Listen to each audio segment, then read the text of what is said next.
ሰላም ቤተሰብ እንዴት ናችሁ? እንኳን ወደዚህ ጎራችሁ በሰላም መጣችሁ። ሜሮን ነኝ። እንግዲህ ዛሬም እግዚአብሔር ወዶና ፈቅዶ ከረጅም ጊዜ በኋላ በድጋሚ በአዲስ ቪዲዮ ተገናኝተናል። መጥፋቴ ያሳስቧችሁ በውስጥ መታችሁ ለጠየቃችሁኝ እንዲሁም በኮሜንት ላይ ስራዎችሽን በጣም ወደናቸዋል እየተጠቀምናቸው ውጤትም እያየንባቸው ነውናም እንዲህ አዳዲስ ነገሮችን ቶሎ ቶሎ ልቀቂልን አትዘጊ ብላችሁ ኮሜንት ለምትጽፉ እና ለምታበረታቱኝ እጅግ በጣም ነው ማመሰግነው። እግዚአብሔር ያክብርልኝ። እኔ ከምንም በላይ ደስ የሚለኝ ነገር ደክሜ ብዙ ነገሮችን ሰርች አርጌ አምጥቼ ለእናንተ ሳቀርብ እናንተ ደግሞ ተጠቅማችሁበት ውጤታማ መሆናችሁ መታችሁ በድጋሚ ኮሜንት ላይ ስትጽፉልኝ እጅግ በጣም ትልቅ ኩራት ነው የሚሰማኝ። እንዲሁም ደግሞ በደንብ አድርጌ ሞር ከዚህ የበለጠ እንድሰራላችሁ ለእናንተ የሚጠቅማችሁ ነገር ይዤላችሁ እንድመጣ ነው የምታበረታቱኝ እና አስተያየታችሁ አይለኝ። ቪዲዮዬንም ላይክ በማድረግ ቫይራል እንዲወጣ የበለጠ እንድሰራ እንድታበረታቱኝ በድጋሚ እያስታወስኳችሁ ለዛሬ ደግሞ ይዤላችሁ የመጣሁት በአብዛኞቻችሁ አስተያየት ምክንያት ፊታችንን የተለያዩ ነገሮችን እየተጠቀምን ማስኮችን እየተጠቀምን ለምንድነው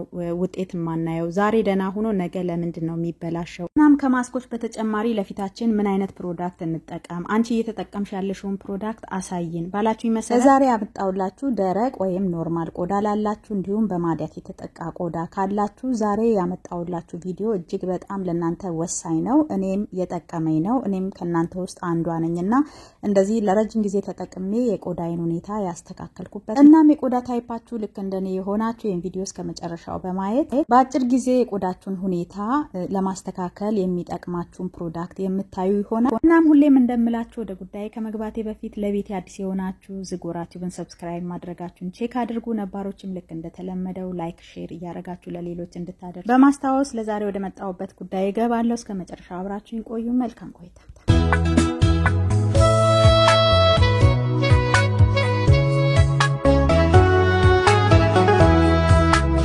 እንግዲህ እነዚህ ማሳያችሁ ፕሮዳክቶች ግዴታ ማንኛውም ሰው የነን ሁሉንም መጠቀም አለበት ሳይሆን በተለይ የማዲያት ችግር ያለባችሁ ፊታችሁ ላይ ጥቋቁር ነገር ከወጣባችሁ የፀሐይ ቃጠሎ ካለባችሁ የፊታችሁ ቆዳ ደረቅ ለሆነ እጅግ በጣም ወሳኝ የፊታችሁን ቆዳ ወደ ነበረበት የሚመልሱ ናቸው። በተለይ እነዚህ ሶስቱ ፕሮዳክቶች በጣም አስፈላጊ ናቸው። ላይ የምትመለከቷቸው ቦስቲንግ ቶነር፣ ሴንቴላ የማደጋስካሩ፣ ይሄኛው ቫይታሚን ሲ እና ኒያሲናማይድ እነዚህ ፕሮዳክቶች የኮሪያን ምርቶች ናቸው። አሁን ላይ ቫይራል የወጡ በተለይ ማዲያት ያለባቸው ለጥቋቁር ነጠብጣብና ፊታቸው ከለሩ አንድ አይነት ያልሆነ አሁን ላይ ብዙዎች ለውጥ እያገኙበት ያሉ እኔም እንደምትመለከቱት መጠቀም ከጀመርኩ ረጅም ጊዜ ነው። ሊያልቁብኝ ደርሰዋል። ይሄ ሁለተኛ ዙር ገዝቼ እየተጠቀምኩ ያለሁት ነው። እንደምታውቁት እንግዲህ እኔ ያልጠቀመኝን እርግጠኛ ያልሆንኩበትን ነገር ለእናንተ ይዤላችሁ አልመጣ። ፊታችሁ ኖርማል እና ደረቅ የሆነ እንዲሁም ማዲያት ያለባችሁ ናችሁ ይሄ ፕሮዳክት የሚመለከታችሁ። እዚህ ቀደም በተደጋጋሚ ተናግሬያለሁ። ብዙ ጊዜ በቆዳችን ላይ ስተት የምንሰራውኛ ከቆዳችን አይነት ጋር የማይሄዱ ክሬሞች አንዱ ተስማማው ብለን አንስተን ስለምንጠቀም ነው። እንድታሰምሩበት ፈልጋለሁ። ሌላ ዋናና ለሁሉም ቆዳ ግዴታ አስፈላጊ የሆነው ሰንስክሪን እና ሞይስቸራይዘር ነው። ማንኛውም የቆዳችን ችግር አይነት ሴሪየሞች ልንጠቀም እንችላለን፣ ግን ሰንስክሪን እና ሞይስቸራይዘር ግን ለሁሉም ቆዳ አይነት እንደ ቆዳ አይነታችን ያው ይለያያል ግዴታ ነው። እና ምን እነዚህን ፕሮዳክቶች እንዴት ነው የምጠቀመው? ቶነሩን እና እነዚህ ሴሪየሞቹን ሴንቴላ ቫይታሚን ሲ ከተጠቀምኩኝ ኒያሲናማይድ አልተጠቀምም። ኒያሲናማይድ ከተጠቀምኩ ደግሞ ቫይታሚን ሲ አልተጠቀምም። ቫይታሚን ሲ በሳምንት 3 ብትጠቀሙ በቂ ነው። ኒያሲናማይዱን ደግሞ በሳምንት 4 ልክ ቫይታሚን ሲውን ስትጠቀሙ ኒያሲናማይዱን አትጠቀሙ። አሁን እየነገርኳችሁ ያለውት ጥዋት የምንጠቀመውን ሩቲን ነው። የማታውን ደግሞ እነግራችኋለሁ እና እየተቀባው አሳያችኋለሁ። አብራችሁን ቆዩ።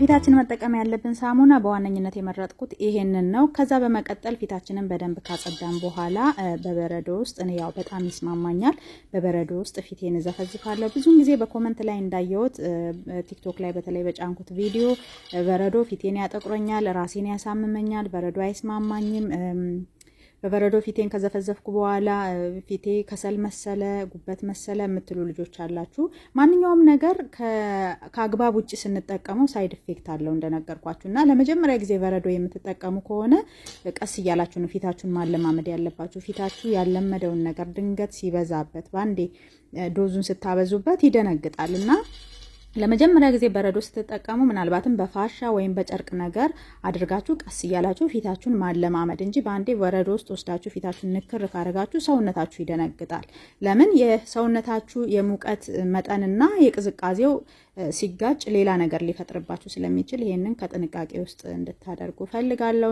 እኔ እንግዲህ ለመጀመሪያ ጊዜ በረዶ ስጠቀም እንዲ ከመዘፍዘፌ በፊት እንዲ በየለቱ ትንሽ በረዶ ፊቴ ላይ አይኔ ስር ያሻው ይስማማኛል አይስማማኝም ብዬ ያንን ካየው በኋላ ነው ቀስ ይያልኩኝ በደንብ አርጌ ፊቴን መዘፍዘፍ የጀመርኩትና በረዶ ስትጠቀሙ ሁሌም የምነግራችሁ ነገር ጥንቃቄ አድርጉ ፊታችሁ ላይ ማሳጅ በመታደርጉበት ሰዓት አንድ ቦታ ላይ ማቆየት ተገቢ አይደለምና በረዶ እንግዲህ ለፊታችን የሚሰጠን ጥቅም ደም ዝውውራችንን ያፋጥንልናል ፊታችን ቶሎ እንዳይሸበሸበ ያደርግልናል የተሸበሸበ ካለ ይወጥርልናል አይናችን ስር እብጠት ካለ እብጠቱን ይቀንሳል ጥቁረት ካለ ጥቁረቱንም ያፈካልናል ማንኛውም በቆዳችን ላይ ያሉ ነገሮችን ቀስ በቀስ እያነጻ ንጹህና የሚያብረቀርቅ ቆዳ እንዲኖረን ያደርጋል ጥቅሙ እጅግ በጣም ብዙ ነው እና ማውን ማሳያችሁ ጧት ላይ የምጠቀማቸውን ፕሮዳክቶች ነው የጧቱን ተቀብጬ ያሳያችሁና የማታውን ደግሞ ምን እንደምጠቀም እነግራችኋለሁ ፊቴ ከደረቀ በኋላ በመጀመሪያ የምጠቀመው ቶነር ነው ቶነር እንግዲህ እኔ በእጄ ነው እየተጠቀምኩ ያለሁት ግን በጥጥም መጠቀም ይቻላል እኔ ግን ጥጡ እንዲመጥብኝ ስላልፈለኩ ሁሌም በእጄ መጠቀም ነው የምወደው ቶነር እንግዲህ የቆዳችንን ዲፕ ሃይድሬት ያደረገ በተለይ ደረቅ ቆዳ ላለንና ይሄ ማዲያት ላለብን ማዲያት ብዙ ጊዜ የሚወጣው ደረቅ ቆዳ ላይ ነውና እሱን ያስተካክልልናል በመቀጠል የምጠቀመው ሴንቴላ ሴሪየም ነው ይሄ ሴሪየም በጣም ታምራዊ ነው አይነ ስር አፍንጫ ስር ለሚጠቁር ፊታችሁ በአጠቃላይ ጥቁረት ካለበት ማዲያት ካለበት ይሄ ነው ዋናው የሚያፈካ ሴሪየም ይሄ ነው ማለት ነውና ሁሌም ከቶነሩ ቀጥሎ ሴሪየም ነው የምጠቀመው ከዛ በመቀጠል ቀድም እንደነገርኳችሁ ቫይታሚን ሲ የምጠቀም ከሆነ ኒያሲናማይድ አልጠቀምም ስለዚህ ለዛሬ መጠቀመው ኒያሲናማይድ ነው ብዙ ጊዜ እንግዲህ ሴሪየም ስንጠቀም እጃችን ላይ በማድረግ ብንጠቀም ጥሩ ነው ለምን የሴሪየሙን እቃ ለረጅም ጊዜ እንዲቆይ እንዳይበላሽብን ፊታችንን ነክቶ መልሶ ሌላ ሴሪየም ነክቶ መልሰን ስናስገባ ሊበላሽብን ስለሚችል ጥንቃቄ ማድረግ ይኖርብናል እዚህ ጋር መጠቀመው ያይን ሴሪየም እኔ ባይኔ ስር ባለ ችግር ምክንያት ላይኔ የሚሆነኝ ነው የተጠቀምኩ ያለሁት እናንተ ያይን ሴሪየም እንዳይናችሁ ችግር ያው ግዴታ ነው ከ25 አመት በላይ ከሆናችሁ ግዴታ ነው መጠቀም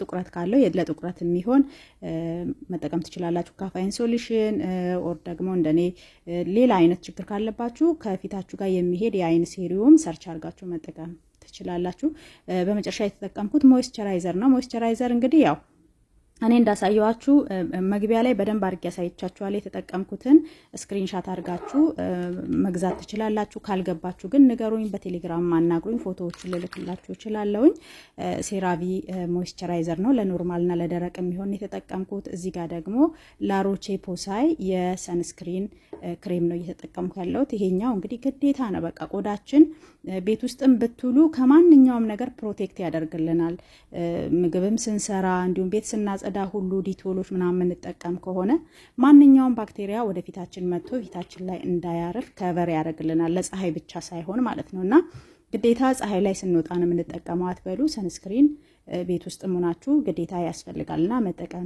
ይኖርባችኋል እናም የጧት ሩቲኔ ይሄንን ይመስላል እኔ በዚህ መልኩ ነው ጧቴን ፊቴን የምንከባከበው የማታ ሩቲኔ ደግሞ ከነዚህ ውስጥ ፊቴን ካጸዳውኝ በኋላ ከመተኛቴ በፊት ቶነር እቀባለሁኝ ከቶነሩ በኋላ ሴንቴላ ሴሪየም እጠቀማለሁ በመቀጠል ሞይስቸራይዘር እቀባና የአይን ሴሪየምን ተቀብቼ በዚህ አጠናቀቃለሁ የማታው ከጧቱ የሚለየው ኒያሲናማይድ ቫይታሚን ሲ እና ሰንስክሪን የፀሐይ መከላከያ አልጠቀምም በተረፈ ሌሎቹን ሁሉንም እጠቀማለሁ እናም ባለመሰልቸት ጧትና ማታ በዚህ መልኩ ቆዳችሁን ተንከባከቡ እነዚህ ፕሮዳክቶች ማግኘት የማትችሉ ደግሞ ባላችሁ ነገር ፊታችሁን መንከባከብ የዘውትር ተግባራችሁ አድርጉ እናም ለዛሬ ማዲያት ላስቸገራችሁ የተለያዩ ነገሮችን እየተጠቀማችሁ ለውጥ አላገኝ ላላችሁ በቋሚነት መጠቀም ያለባችሁን ፕሮዳክት በዚህ መልኩ አሳይቻችኋለሁ ሞክሩት ከጀመራችሁ ደግሞ ውጤቱን ከ3 ወር ከ6 ወር በኋላ እንደምትጽፉልኝ ተስፋ አደርጋለሁ ምክንያቱም ማንኛውንም ነገር ስትጠቀሙ ለውጥ በጣም በፈጣን እንዳትጠብቁ